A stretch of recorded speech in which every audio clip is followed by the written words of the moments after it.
In the news this week, Adelaide has been crowned the new meth capital of Australia. Also, police unions' continual push to increase pay conditions for frontline officers.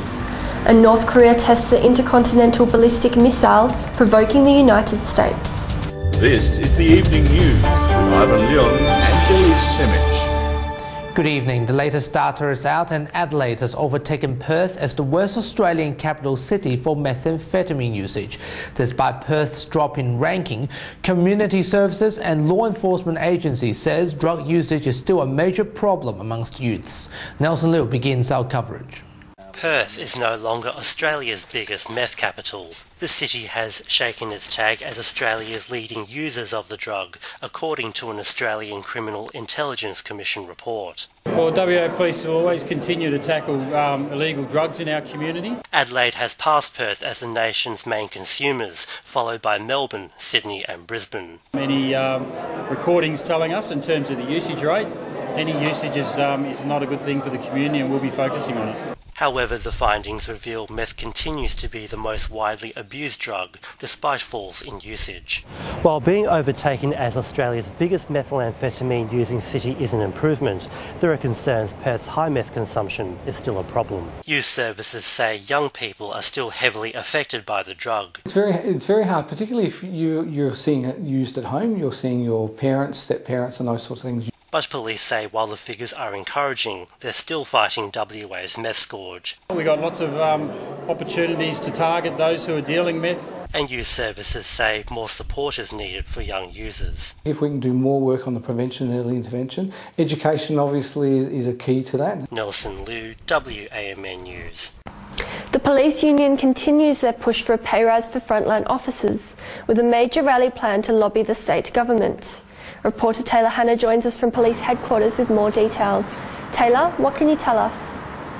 Yes, Elise, the rally will be held outside Parliament on the 8th of August, with the police union and reportedly 1,000 police officers pushing for the 1.5% pay rise.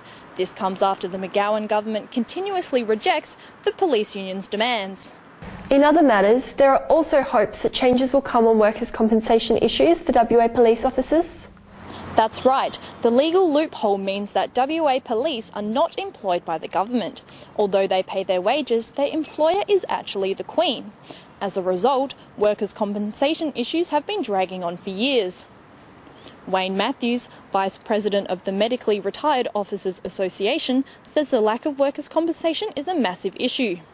For the duties that they do, you've got to remember is that if an officer is injured on duty and permanently disabled, there's no compensation or anything, so he has taken a high risk in one of the most highly risky jobs in the modern world.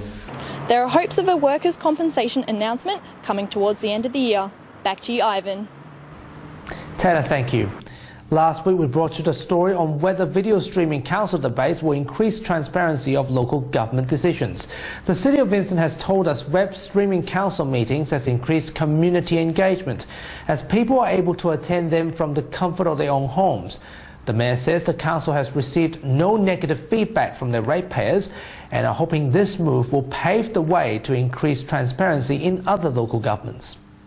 And we've had a really fantastic response from our community on all of those transparency initiatives. So I think that people expect this from our residents, expect this, our ratepayers expect this from the City of Vincent, and if anything in the future we'll be looking at expanding our service. WA Police are warning people to stay out of the ocean in the state's southwest, including the Perth metropolitan area. Rough water, strong winds and large swells are creating a dangerous environment, and police are warning people not to take part in any water sports, including boating, over the next few days. Just be aware that the conditions are atrocious out on the ocean. There's large seas, large swell, quite a bit of wind, and we just don't want people going out there and getting into trouble over the next few days. The ocean may appear to be nice and calm, but there is still a large swell running, and that is when a lot of boats get into trouble. The union is calling for the government's assistance to preserve public interest journalism.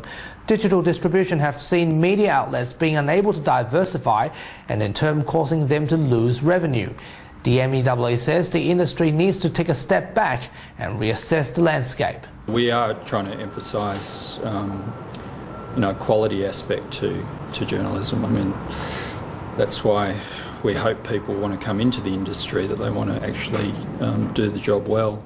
He also called on the government to foster, encourage, promote and support the media so it can continue to function for all Australians. A man is dead and 6 people are injured after a knife attack in a German supermarket. A man attacked customers in the Hamburg supermarket at random before running outside, where he was detained by police officers. According to police, the alleged attacker was a 26-year-old who was born in the United Arab Emirates. Mayor Olaf Scholz said the attack was motivated by hate, but did not call it a terror attack.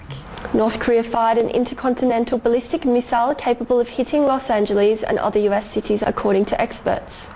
The US and South Korea both responded by staging a joint missile exercise after President Donald Trump branded North Korea as the most urgent and dangerous threat to peace. According to the Pentagon, the missile travelled about 1,000 kilometres before landing in waters off the Japanese coast. And finally this week, a special graduation for 20 new protective service officers saw family, friends, police and special guests come together to celebrate at a WA Police Academy. The protective services officers role was created specifically to address the need for a heightened security presence in Australia.